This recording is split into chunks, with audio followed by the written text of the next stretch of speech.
I hope everybody had a great week. I wanted to let you know the next couple of weeks we are going to be hopping around the world rather quickly.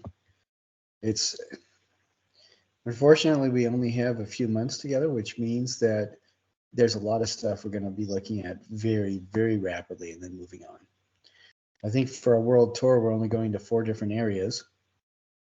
When there's so much art that we can identify with different areas of the world that this just is doesn't do any of the places that much justice, sadly. However, it does give you an opportunity to exercise and flex your critical thinking muscles when you examine things using the 4 tools of artistic critique. And it does give you a little bit of a flavor for what's going on in these different areas artistically. Most of this stuff is going to be what has happened in the past rather than contemporary, because it gives you an idea when somebody talks about Chinese or Japanese art, for example, or quote unquote African art, you have an idea of what that stylistically might entail. Because there are some uh, surface features that can identify things as coming from different areas of the world.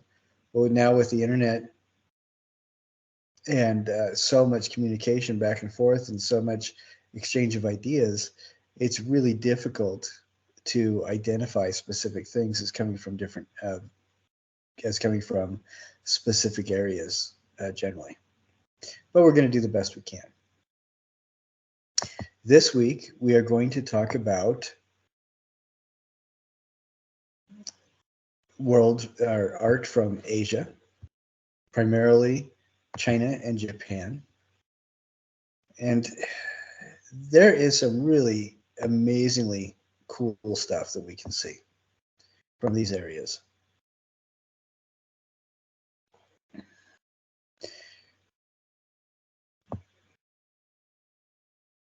And we're also going to talk a little bit about what you did, artists who express their creativity in Module 3. We're going to visit that really briefly.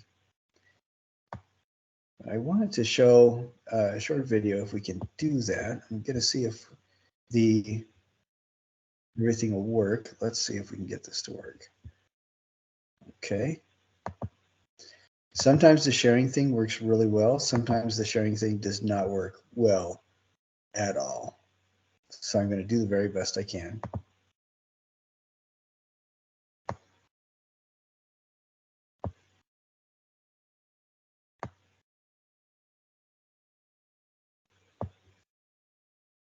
Okay, almost there.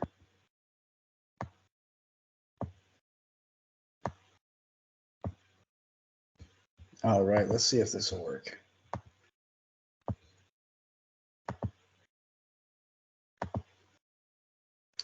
If it doesn't work, it's showing up that it's going to work on my side just fine. If it doesn't work, this is the video from Module 6, Introduction, China and Japan. I want to share this really quickly.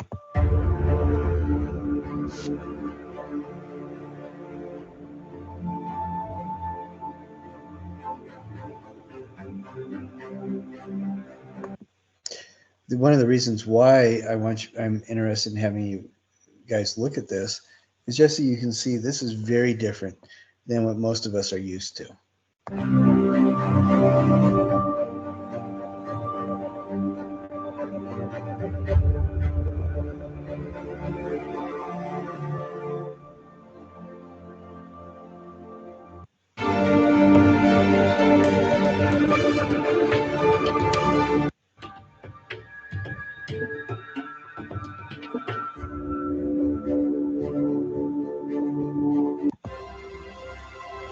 This is a view of Tokyo, and it is the area right around the famous Shibuya crossing.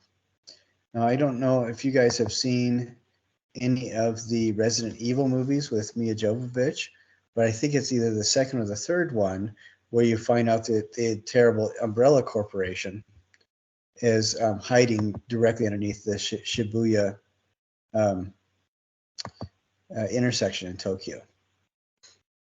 And that's, of course, it's kind of ridiculous, but it is kind of fun to see that. And the thing that's amazing to me is just the sheer volume of people. A few years ago, I was in Shanghai, and I had a real problem with that.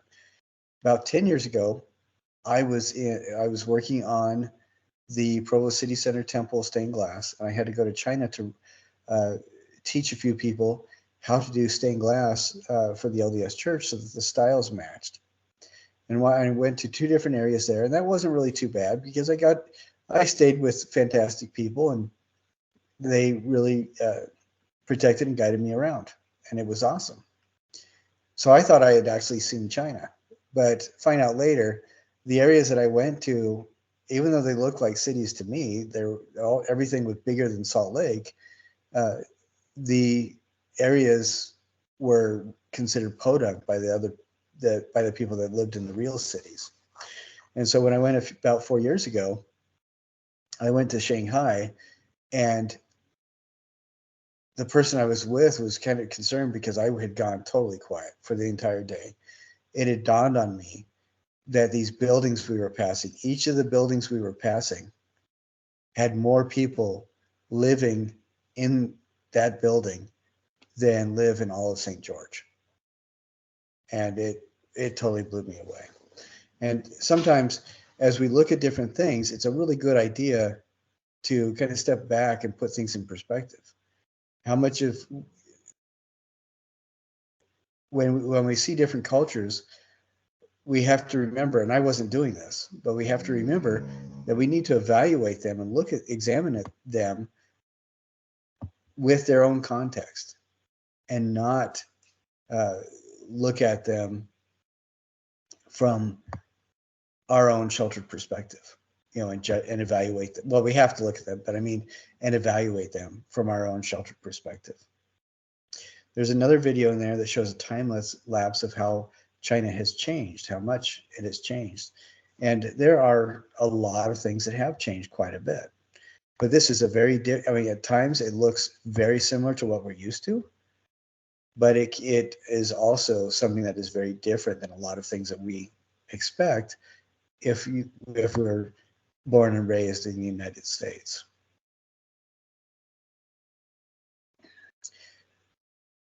Part of that is understanding and appreciating other people's worldviews. China is not going to have the same kind of worldview as the United States or Europe. A big reason for that is that the dominant culture in the United States areas right now is a culture that has its roots in Christianity, historical Christianity. Whether or not an individual is Christian or some other faith, that doesn't really matter. The laws that are used in the United States, the government that has developed, operates on a moral and ethical system soundly based in Old Testament law and Christian interpretation of the Old Testament law. So it is very Christian based. In China and Japan, they didn't have Christian missionaries going in there and talking to people on any real significant level um, until maybe the last 500-600 years, if that. I say on a real significant level because there is evidence that Christians were in China quite a bit earlier, but having a presence there as you're passing through or talking to a couple people is quite a different thing than having enough of a presence so that the laws and government are created to reflect an awareness of that presence, which is not the case in China.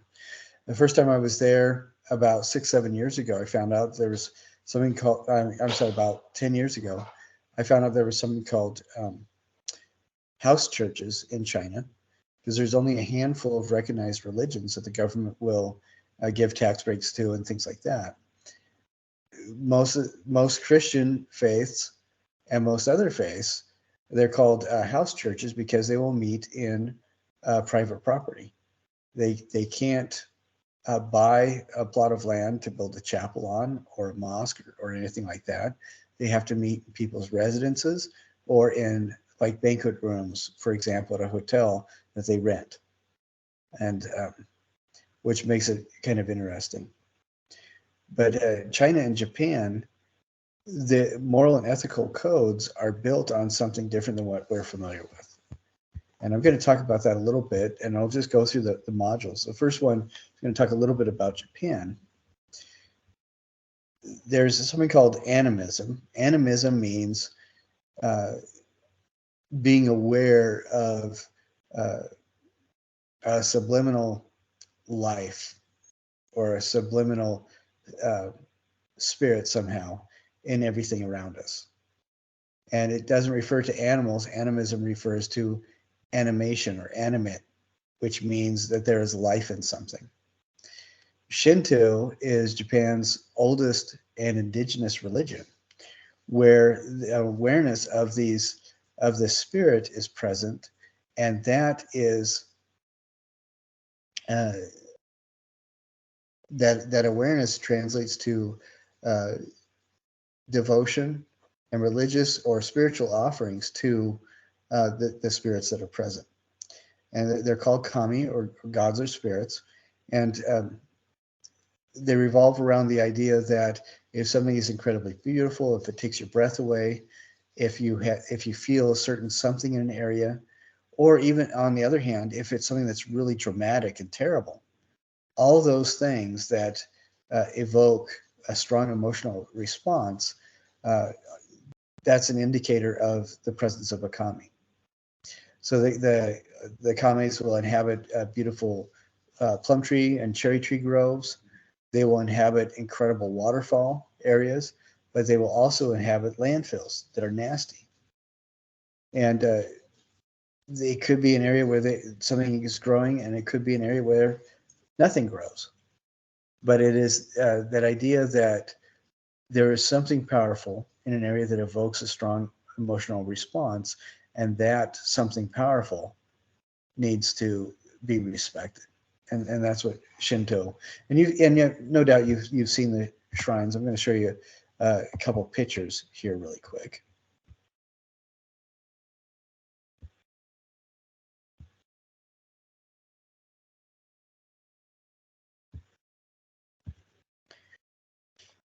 And this is important because this gives you an idea of some of the imagery that you see in Japanese art, as well as an awareness that there is a very different perspective. So, a grove of trees like this, they do hide a temple, the Enkoji temple, but you'd see how beautiful these landscapes are. They're just absolutely amazing. And these are areas when they're so incredibly beautiful that is indicative that a kami resides there.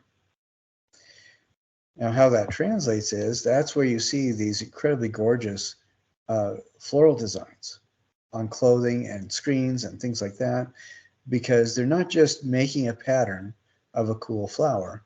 What they're doing is celebrating the potential presence of a kami, in this case, in cherry blossom or plum blossoms, or some other designs are going to be forests or beautiful cliffs, different things like that, or beautiful trees, just trees by themselves. Like this lacquer tea caddy has a gorgeous tree on it, and that is something that can celebrate the idea of the kami, or the emotion evoked by something truly beautiful. This principle called wabi-sabi, that is very Japanese, where from Western perspective, we would probably call it imperfection, but it's that idea of organic naturalness that incorporates within itself some sort of visual that beauty is fleeting. For example, an area where it's like a wabi-sabi will be like a home that looks very lived in and is still aesthetically beautiful. Uh, Ikebana, which is floral arranging, and you use things that are seasonal, and it remains beautiful as the plants are dying. Those kinds of ideas are wabi-sabi. And this This is a Japanese paper that's been printed with a specific organic design. Look, here's the Cherry Blossom Festival is a really big thing because it's so beautiful, but it's really big because it's not only is it beautiful, but like wabi-sabi, it is transitory. Where the cherry blossoms, the petals will fall, they'll rot, and they'll dissipate into the earth. So it's an idea of beauty that is fleeting. And there are some really gorgeous images.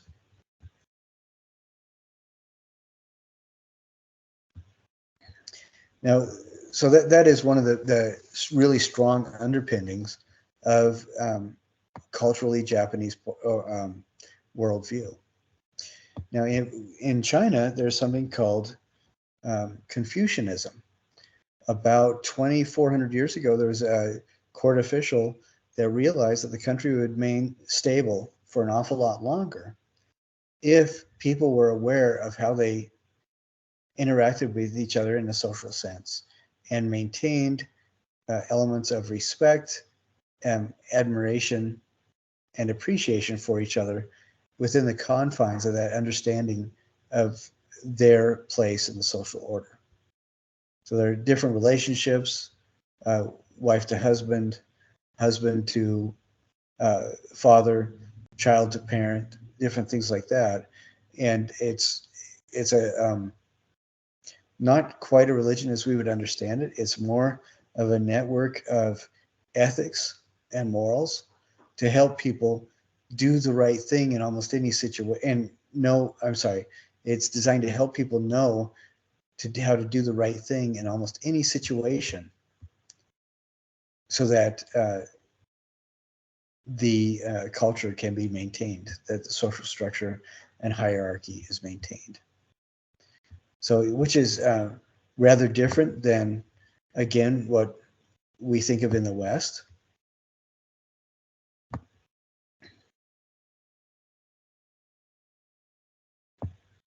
And I want to show some a really quick image here as well.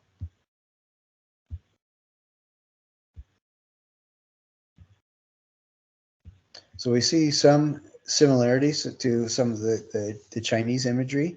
I mean, and some, pardon me, in this Chinese imagery, we see some similarity with the Japanese imagery. We have this very beautiful organic component to it that reminds us a little bit of the Japanese perspective of wabi-sabi. With Confucian painting, because Confucianism focuses so much on how people properly interact with each other within a set number of relationships, Confucian painting is a style of painting that generally will only use black with a very little bit of color. See, there's black everywhere with just a very simple use of color on the clothing here. And there's only a handful of different strokes in Confucian painting. So there's one particular stroke for the bamboo leaf. There's a particular style or set of strokes for making branches and pine needles, and different strokes for drawing. So it's the idea that beauty comes when restraint is exercised. So again, a rather different perspective than what we are used to.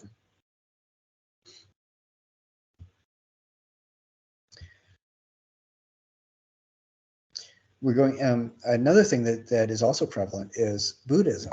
That's a very strong presence in both Japanese and Chinese culture, and the Buddha kind of supports the idea of correct social structures, because Buddha, somebody who follows the path of Buddha, wants to get along and ease the way. So it's and there's also Taoism in there that also influences both cultures. A lot of really interesting stuff, but you can see very quickly it is quite different than a generally Western perspective.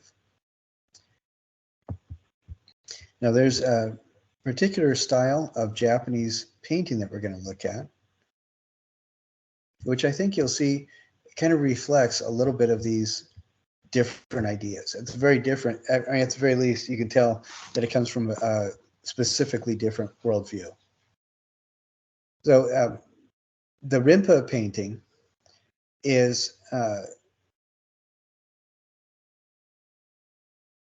where people abstract natural imagery and then portray it almost like an idealized, like windows in into an idealized world.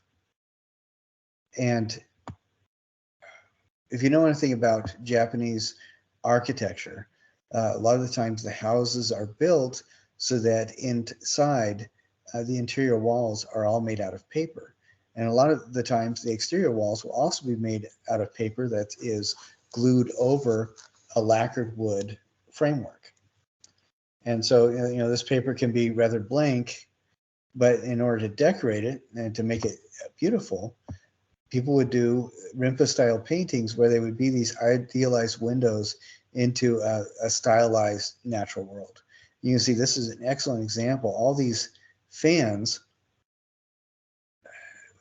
which are not all that bigger from a regular ordinary fan that somebody would use, put onto this screen. It is a little bit bigger, but we can see, like almost in the exact middle, there is a scene of people outdoors sitting down.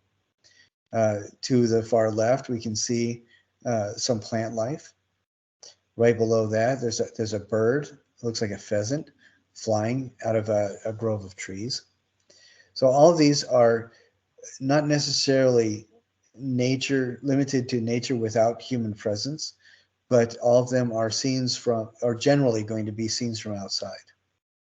And they are, from the artist's perspective, what would be the absolutely most ideal scene that they're portraying. And there's a couple different artists to look at, but here's an example of what I'm talking about with an interior of a typical Japanese style home, where the interior walls have this paper, and a lot of the times they will just be paper screens. More contemporary homes are built closer to the Western model, but you can see on the left-hand side of the photo here, there's just the paper as a side light, for example, and paper going through. And it's absolutely beautiful architecture, but it feels from a Western eye rather exposed, I think. And right here, we can see that this person, or this is also Rinpo style. And this one is a little bit different because rather than seeing windows of the actual exterior, what the world will look like on the outside, these are poems that describe what is going on outside. And then we have the very stylized plant life right here that feels like it's what the ideal rye or wheat would be like. And then the gold leafing and different texture reminds us an awful lot like maybe water in a pond or clouds in a sky. But what is fascinating to me is we look at that image and then we look at that earlier image. Even though there's a lot of stuff going on here in both of them, they still have this aura of calm, meditative calm in each of them.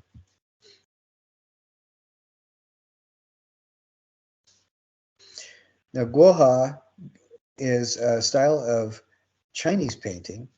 This is heavily informed by that perspective of Confucian art, where you have a limited number of strokes, and the art comes with showing how these strokes, or demonstrating how these strokes can relate with each other. It's a very minimal use of color. Like if this mountain scene were done by a Western artist, there'd be an awful lot more color in it. And it's also viewed as, or it's also meant to be displayed as an idealized scene of nature, just like with the Japanese Rinpo school.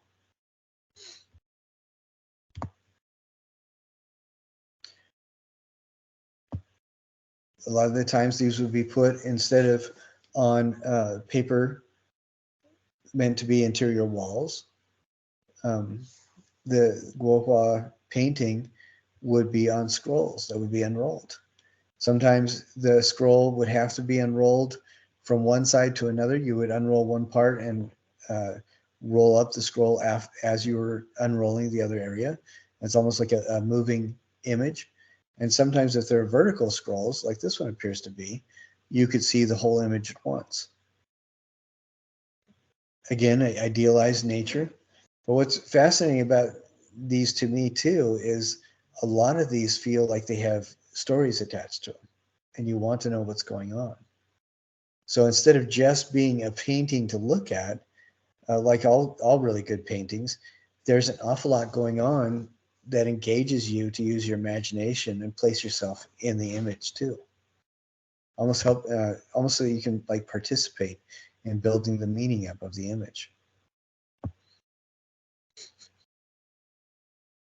This is a fascinating image too. This has no color in it. I think this one doesn't have any color either. It's all ink. The only one that I've seen on this page that has any color is here. There's some blue and green and some white. But at most Confucian paintings, most really traditional Guohua painting will have, like I said, either no color at all or very minimal use of color. This one almost looks like a detailed sketch because the brush strokes are so tiny. What's fast? I don't know if you guys know who Vincent van Gogh is, but if you get a chance to look at some of his work, and that's Vincent, and the last name is spelled with two words, Van, V-A-N, Gogh, and that's G-O-G-H. But a lot of his paintings feel like they were informed by this kind of aesthetic.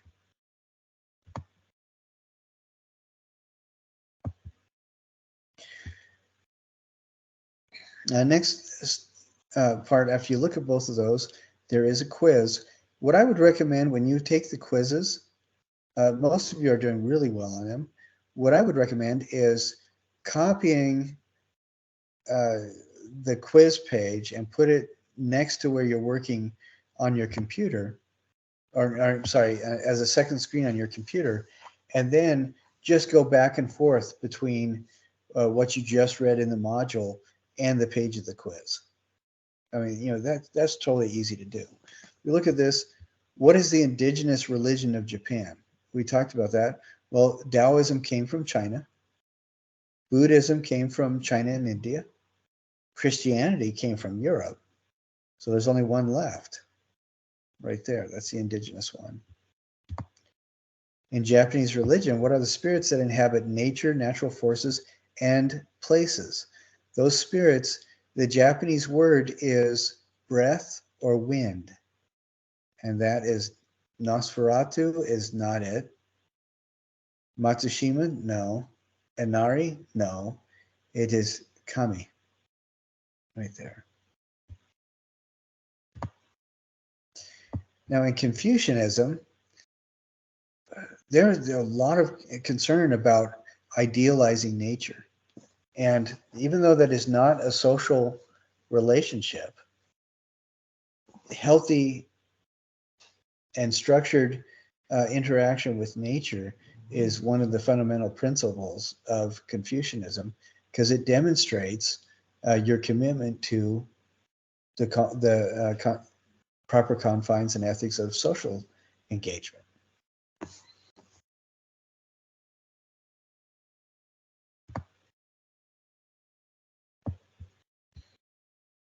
Now, Sotatsu, I totally spaced this one. This is would be a good example to go back and visit some of those other pages. Let's look really quick and see if we can find that.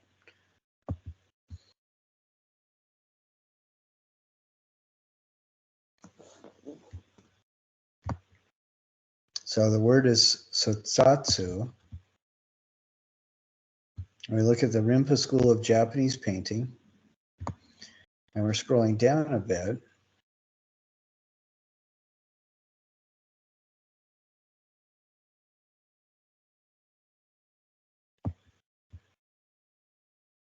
And we can see that Sutatsu lived in the 1600s when a new ruling class of merchants came into power.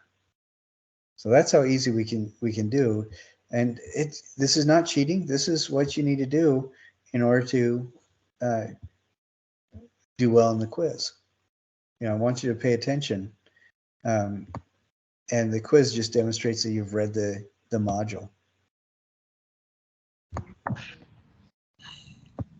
Oh, I had somebody join. Nicole, good to see you. And so the rest of these, just visit those modules, and that will give you the information that you need to do a good job on the quiz itself.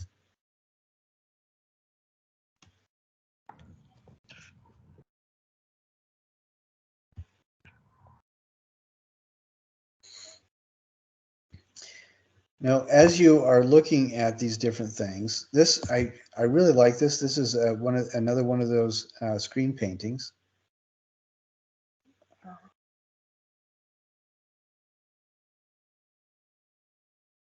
This looks to me like it is Chinese, but I could be very wrong. I love the fact that this has so much color, so maybe it's Japanese. So on this, when this is another one of those reflections to do, 10 to 15 minutes, just write a paragraph summarizing what you have learned going through it so far. Paragraph is 3 to 5 sentences. Any shorter than that really kind of limits what you're able to say. Any longer than that, and it makes it really boring for you to write about it. But these are all these reflections are really important, and they're all going to be about 5 points. I noticed that some of them say 10 points, but they're all going to be 5 points. So I'll go through and double check and make sure that those are right. Now, so after going through Chinese and Japanese art really, really briefly, there's so much more stuff. We are going to be returning to that artist research where we talk about applying the tools of artistic critique and doing research on a specific artist. We're applying the tools of artistic critique to the artwork that we see. And in, I think it was module 3, you had to pick an artist to do more research on. And this module gives you an opportunity to revisit that and work a little bit on doing some more research for that artist.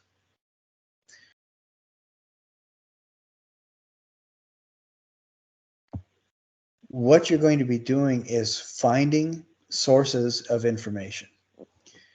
And you're not doing an awful lot more than that. You're finding the sources, and then you're going to follow the directions of this. If you remember, the tools of artistic critique are first you describe, then you analyze, then you interpret, and then you evaluate.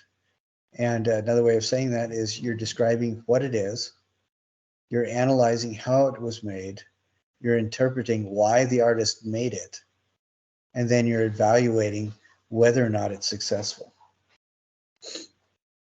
And we can use that for anything. In addition to art, your job, what you do career-wise, but also I want you to apply that a little bit as you are looking for sources for this particular element of the research project.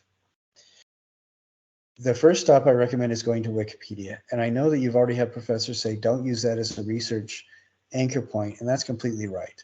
Wikipedia, I have a hard time with because there's no barrier to entry. I mean, there's anybody who has access to the internet can write a Wikipedia article about anything they want.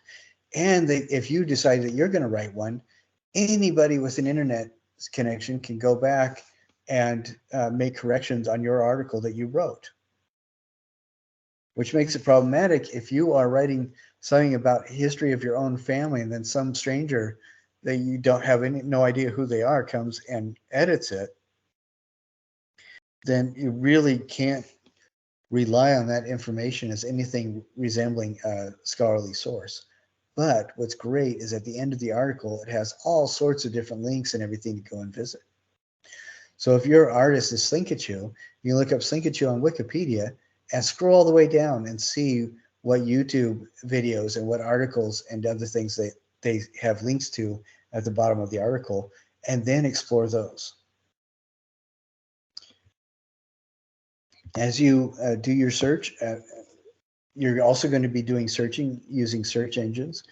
All search engines have history features where they try to keep track of what you are in the habit of looking at. You know, if you're like a Hello Kitty big fan, or you like zombie movies or whatever, and it's going to make decisions with the search engine within the search engine to show you information that it thinks you want to see. This is called confirmation bias. And that's every search engine is designed to do that, which is one of the reasons why when you're scrolling through YouTube, it'll make suggestions that seem to fit what you're already looking at. What I would recommend for this is if you're already working on a paper for another class, for example, try to log out of everything, and even better yet, use a different computer to do your search engine with, you're searching with, or even go to the library. And then when you find everything, you can copy the links into a document and email it to yourself. But doing that kind of removes the specter of confirmation bias that the search engines seem to generate. And if you're not really noticing that very much, then don't worry about it. But you can use a lot of different search engines. I would recommend using at least 2 different ones. And I think in here, I've asked you to use 2 or 3. YouTube is a good one. Bing is a good one. Google is a good one. And there are others too. DuckDuckGo, I like that as well. So you have search engine A and search engine B open. And then as you start finding sources, ask yourself a couple questions. One is, I have noticed that a lot of the times, if there's an article, it will be reprinted as a blog post, or will be reprinted as an article for somebody in another source. And very often, they may change the paragraphs around, and the sequence of the paragraphs, and the title, and that's about it. I was getting really excited. There was an article written about me in an Egyptian newspaper several years ago, and then I noticed that there was a flurry of other articles that were written in the area around Egypt, into Syria and elsewhere, and Jordan. And I found out fairly quickly, and it was really disappointing, that what people were doing was taking the article that had appeared in the Egyptian newspaper, transposing a couple of the paragraphs, putting their own title on it, and then putting it on their own blog or magazine website. So you see that with YouTube videos, you see that with other things as well. The sources that you are collecting, the 10 sources that you're collecting, need to all be different. So you can't have repeats like that. Like several times, YouTube videos, one will be 4 minutes, 55 seconds long, another one will be 4:52, another one will be 4:51. And a reason for that is because people can take the same video and re-edit it, which just means cutting off a second, and it's then publish it as coming from their own website. And so be mindful of that. The other thing to look for is there a strong bias? What if you are finding you want to research about an artist that is controversial? If you find articles that really like the artist and articles that really hate the artist, they are going to talk about the exact same thing in very different ways. I've also seen this happen if the artist is a painter and you have a photographer write about him, they're going to write about him differently than if the person who's authoring the article is a painter. And if the person has absolutely no idea what art is and they write an article anyway about an artist, the voice is going to be different. So be mindful of the voice and perspective of the person writing and providing the information. And as I said, you could do this with YouTube videos, Vimeo, gallery show or exhibit catalogs. A lot of the times those are going to be published online. You can go to the artist's website, see what they have to say about their own art, explore their website like that. Podcasts are really good. Short articles, but also newspaper articles and articles from online magazines. All those are good sources. Sometimes you'll be able to find a YouTube video where an artist talks about their own work and they're being interviewed. Other times you'll find a YouTube video where somebody, like a curator, is walking through an exhibit and talking about the artwork that they see. And sometimes if you do a search where you include the word smart history and you put those two words together to make one word, say smart history, and then the artist's name that you're researching. Smart history, they have art historians talk about art as maybe about 3-4 minute long conversation. And if you can find something from smart history and then the name of your artist, that'll be a really good video to get. So your responsibility is to find 10 resources regarding the art or the person themselves of your that relates to your artist that you picked in module 3. And I gave a little bit of a demonstration here where I pretended that my assignment was to do this on Albrecht Dürer.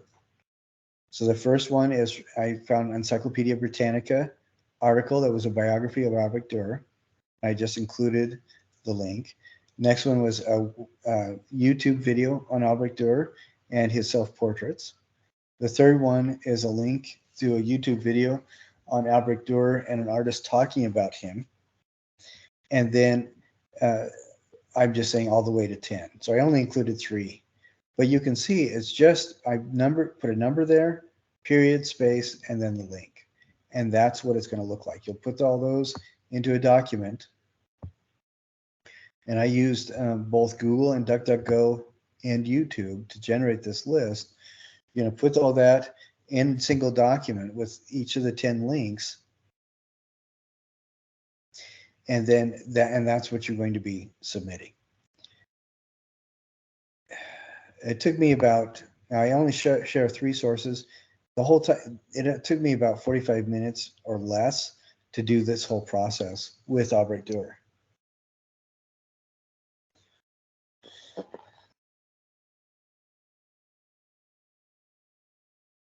Again, you can open up a Word document, put everything in a Word document, and save that, and then submit that for the assignment. But that will give you 10 sources that you can go back to later and review. Now, I want to show you the studio assignment for this exercise. What you're going to do is find an image, and you're going to get a piece of paper that you're going to fold with vertical folds into quarters. So if this is 8.5 by 11 piece of paper, this is folded along, it's folded parallel to the short edge of the 8.5 by 11 piece of paper. And for each of these 4 panels, you are just going to pick 2 colors. You needed to get a color palette earlier on, and now you're going to use it. But they don't have to be the same 2 colors for each one. It would be nice so that they all kind of fit together.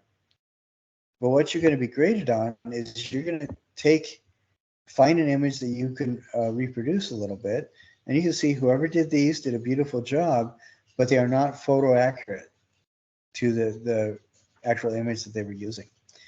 Now, what is interesting also is you'll see that even though they used photos to inspire them, they did not use the same photo for each of the 4 vertical areas.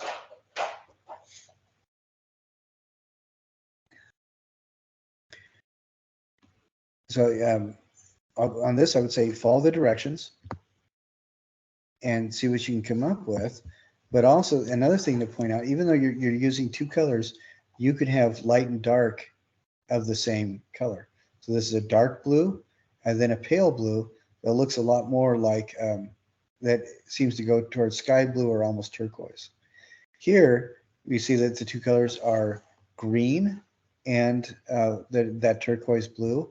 And they added a little bit of yellow, and that's fine. On this one, it is green and that turquoise blue as well. And they kind of blended the two. And then on the far right, what we see is two very distinct shades of green. And so I think that both of these images that you have in your module are really good examples of this kind of exercise. So the instructions are: choose 4 different photos of the natural world. And then you can put paper over each photo so you only have a vertical sliver of it, of the actual photo showing. And then you take you should be using watercolor paper for this if you have it. If you don't, I think printer paper might be okay. It's going to buckle, so you've got to, I mean, it's going to change shape quite a bit, so you're going to have to be aware of that. But you can see how the person folded this. So we have 4 vertical panels, just like the example up here at the very top. And for these 4 panels, each of them you're going to decide on 2 different colors to use. And that's what you're going to be painting. Now your grade is going to be coming from the fact that you are trying the best you can, you're using 2 colors, and you're painting the entire surface of the paper. And again, this is only a standard notebook or printer size piece of paper, 8.5 inches tall, 11 inches long. Remember that earlier exercise where you drew and transposed a design onto another piece of paper? I think it was one of the first or second exercises you needed to do. Return your, go and revisit that, and then apply what you learned from that onto this exercise, so you can transpose the image that you see in the photograph onto this. And that means you're probably going to have to simplify the photo quite a bit, because again, you only get 2 colors. Here are some really good examples. So on the far left, we have blue and orange. They use a little bit of green. Next panel over, they use dark green and purple. There's dark purple here and then pale purple up above. Next one over, they use blue and brown. And then the last one on the right for this example, they basically used green and brown as well. Next one to it, we see blue and green, yellow and green, blue and green again, two different shades of green and blue. And the one on the bottom, we see red and blue. Then we see blue and green. And here, yeah, there's white areas, but those white areas were painted with white paint, so it still counts. Next one over, we see yellow and dark purple or indigo with that white paint again. And white you can use because white doesn't count as a color, white and black. Excuse me. And then the last panel, we see orange and blue being used, with again white for the clouds.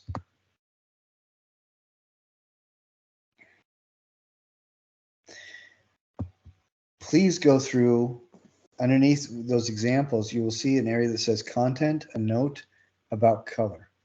Please go through that and read that.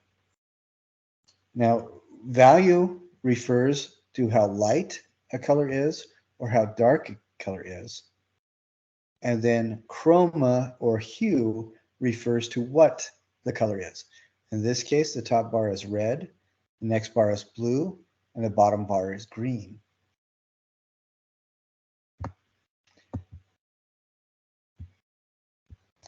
And there's a color wheel here that shows the relationship of colors to each other. There are lots and lots of, it says add a few examples here. That is so funny. I'm going to have to go in and do that. I thought I left that note to myself and I forgot to add the examples in. But there are a lot of online websites that will share with you color wheel theory, things like that. And you can just type in something in the search engine like online color wheel, and then that will help you figure out what colors to put where and how to set them near each other. So I will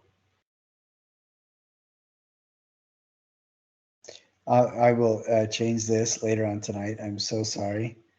Sometimes I make changes and edits to myself when I'm in a hurry, then I'll go back and fix it. And I forgot to in this case. But that is the whole thing today. So we're learning a little bit about Chinese and Japanese art, writing a reflection on it, revisiting our research to find, and you're submitting 10 uh, website addresses for 10 different um, sources on the artist that you picked. And then the studio project is vertical folding of the paper and doing and each of the 4 panels using just 2 colors to make it a painting. All right.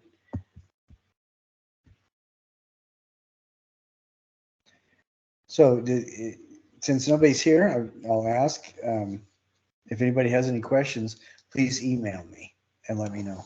I'm sorry that my computer slipped. I am sitting on the couch. I'm leaning back. So my chest right here is about 8 inches closer to the camera than my head. And that's why my head looks so much smaller than my shoulders. But I hope you guys have an absolutely wonderful week and weekend. And I look forward to the different kinds of paintings that you guys do. So pay attention to this. And again, you are graded on how much you try and whether or not you're following directions. So if you do a really beautiful job and leave great big areas of the paper white, you're not going to be getting as good of a grade as if you tried the best you could and you follow the directions. So like I said, do the best you can, try to follow the directions, and it's going to turn out just fine. So thank you very much, and I hope you guys have an absolutely wonderful week and weekend, and I look forward to talking to you again next week. Thank you so much for being with me today.